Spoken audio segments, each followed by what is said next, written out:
শাখা সিঁদুর পরাইতো, মন্দিরে নিয়ে যেত আমার, আমি যাইতে দিতাম না।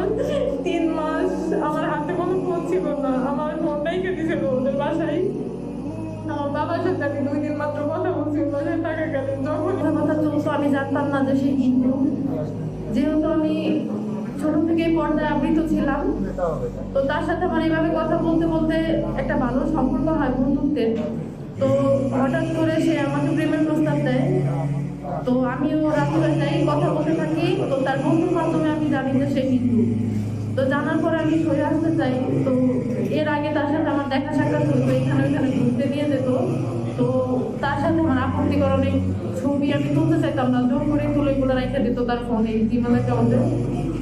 তো এইভাবে কন্টিনিউ রিলেশন চলতে থাকে। তো আমি জানি সে আরো মুসলমান মেয়েদের সাথে এরকম তার সম্পর্ক ছিল। মুসলমান মেয়েদের নামগুলো আমি উল্লেখ করতে চাচ্ছি না, কারণ তাদের প্রত্যেকটা সংসার আছে বর্তমানে। তো এগুলো জানার পরে আবার শুনি যে চাপ করে তার একটা মেয়ের সাথে সম্পর্ক ছিল। তো জানার পরে আমি ওইখান থেকে সরে আসতে চাই, কিন্তু সে বিভিন্ন রকমের ছবি ভিডিওর মাধ্যমে আমাকে ইমোশনাল ব্ল্যাকমেল করতে থাকে। যেহেতু আমার কোনো ভাই নাই, আমি আমার বাবা, আমি আমার ফ্যামিলির বড় সন্তান। আমার বাবা অনেক কষ্ট করে আমার মাদ্রাসায় পড়াশোনা করাইছে। আমি 8 মাস এইভাবেই ছিলাম। 8 মাস পর সে আবার তার বন্ধুর মাধ্যমে আমাকে আবার বলে, মানে তাকে গ্রহণ করতে, সে মুসলমান হয়ে যাবে। তো আমি চিন্তা করছি যে মেয়ে মানুষের ইজ্জত একটা, যদি সে ইসলাম ধর্ম গ্রহণ করে তাহলে তারে নিয়ে আমি সংসার করবো, আমার চিন্তা ভাবনা এরকম ছিল। তো সে আমাকে তাদের বাসায় নিয়ে যায়, বলছে যে আমার বাবা মা তোমার সাথে একটু দেখা করবে। তো নিয়ে যাওয়ার পর ওইখানে জোর পূর্বক তার সাথে আমার শারীরিক সম্পর্ক হয়। 5 দিন ওদের বাসায় আমাকে আটকে রাখে। 5 দিনের মাথায় আমার বাসায় নিয়ে যায়। যাওয়ার পরে 2 মাসের মাথায় আমি বুঝতে পারি যে আমি প্রেগনেন্ট। তো ওকে জানানোর পরে বাবাকে হুমকি দিচ্ছিল, ওগুলো স্ক্রিনশট আমার কাছে আছে। বলতেছে অ্যাপারেশন না করলে বিয়ে শাদী করতে পারবে না।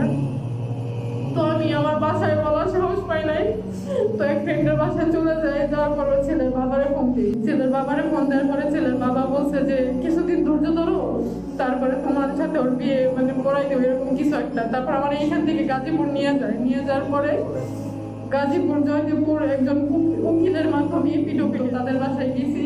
যেহেতু হিন্দু বাড়ি ছিল, আমি মানে টিকতে পারতাম না। 2 দিনের মাথায় আমার শরীর আলাদা লাগতো, নামাজ কালাম পড়তে দিত না। তো তারপরে জানি যে আমাকে উল্টা ধর্মান্তরিত করছে পিটোপিটের মাধ্যমে। এরকম শাখা সিঁদুর পরাইতো, মন্দিরে নিয়ে যেত আমার, আমি যাইতে 3 মাস আমার হাতে কোনো ফোন ছিল না, আমার ফোনটাই কেটেছিল ওদের বাসায়। আমার বাবার সাথে আমি 2 দিন মাত্র কথা বলছি বাসায় থাকাকালীন। যখনই ফোনে কথা বলতাম তখনই ওরা সামনে দাঁড়ায় থাকতো, কোনো কিছু বলতে পারতাম না। এরকম নির্যাতন শারীরিক মানসিকভাবে রাত 3টা-4টা পর্যন্ত মারধর হইতো। পুরো পাড়াটাই ছিল হিন্দু, কেউ আগে আসতো না। পরে ওইখানকার মুসলমান সমাজ জানাজানি হওয়ার পরে তারা আবার দেখতে আসার পরে বলতেছে যে একটা বিচার বসাবে। তো ওই দিনই 10টার দিকে পুলিশ বাসায় আসার পর আমাকে কোনো কিছু জিজ্ঞাসাবাদ না করে আমাকে থানায় নিয়ে যায়, মোবাইল থানা। নিয়ে যাওয়ার পরে আমি পুলিশ অফিসারকে আলাদা রুমে নিয়ে আমি অনেক আকুতি মিনতি করি যে স্যার আমার বাসায় ফোন দেন না, আমার এখান থেকে উদ্ধার করেন। উনি আমার কোনো কথায় কোনো গুরুত্ব না দিয়ে আমাকে জয়দেবপুর হাজতে পাঠিয়ে দেয়। তখন আমি 2 মাসের প্রেগনেন্ট ছিলাম। তো সারাদিন আমার ওইখানে রাখার পরে রাত 10টার দিকে ছেড়ে দিছে। ছেড়ে দেওয়ার পরে আমি বাসায় চলে আসছি, ছেলেদের বাসায় গেছি। ওই দিন রাত্র 3টা পর্যন্ত মায়ের ধরে এরকম চলতেছে। আমার বলতেছে তুই একাই চলে যা। লাস্টে আমি চলে যেতে আসছি, তখনও দেখা যায় না। পরের দিন সকালে আমি বেরোয় আসছি। বেরোয় আসার পরে ওইখানকার স্থানীয় মানুষজন ছিল, ওনার নাম ছিল মঞ্জুরুল। উনি আমার ফোন দেওয়ার পরে তাদের বাসায় নিয়ে যায়। নিয়ে যাওয়ার পরে বলতেছে যে তারা বিচার করে দিবে। ওনাদের বাসায় আমি 3 দিন অবস্থান করার পরে আমার মার কাছে তারা 1 লাখ টাকার দাবি করে। ওই বয়স রেকর্ড আমার কাছে আছে। আমার মা বলছে আমার মেয়েরা শুধু ফেরত দেন। লাস্টে ওইখানে 3 দিন থাকতে ওইখান থেকে আমার ফোন তারা নিয়ে যায়।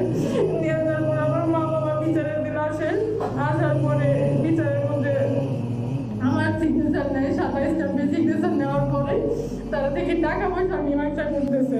লাস্টে আমি ওখানে কান্না করতে করতে সেন্সলেস হয়ে যাওয়া। বলতেছে আমার একটা কথা বলার সুযোগ দেন, আমার পেটে বাচ্চা, আমার কেউ কোনো কথা বলার সুযোগই দেয় না এখানে।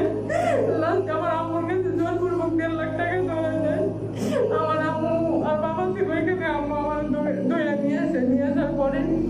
আমি বাসায় থাকি, বাসায় থাকার পরে আমার মাদ্রাসার যে প্রিন্সিপাল সে আমার একদিন ডাকার পরে আমার ঘটনা শোনার পরে ঢাকায় আব্দুল্লাহ বিন নুরুল ইসলাম আক্কেল উনি আমার নিয়ে গাজীপুর মেট্রোপলিটনে যায়, যাওয়ার পরে থানায় নিয়ে যাওয়ার পরে তারা মামলা নেয়। এর আগে কোনো মামলা টামলা নেয় নাই।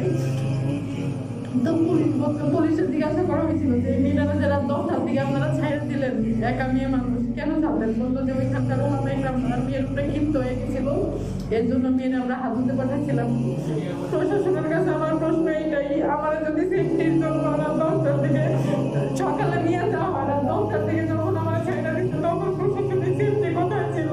তারা তো ঠিকই বাসায় ছিল, তখন তো কোনো ওলামা একরাম আসে না আমার সেফ করার জন্য, কোনো প্রশাসন আসে না আমার সেফ করার জন্য। আমি একটা মেয়ে মানুষ, আমার 10টার দিকে ওইখানে তারা কিভাবে ছাইড়া দিল?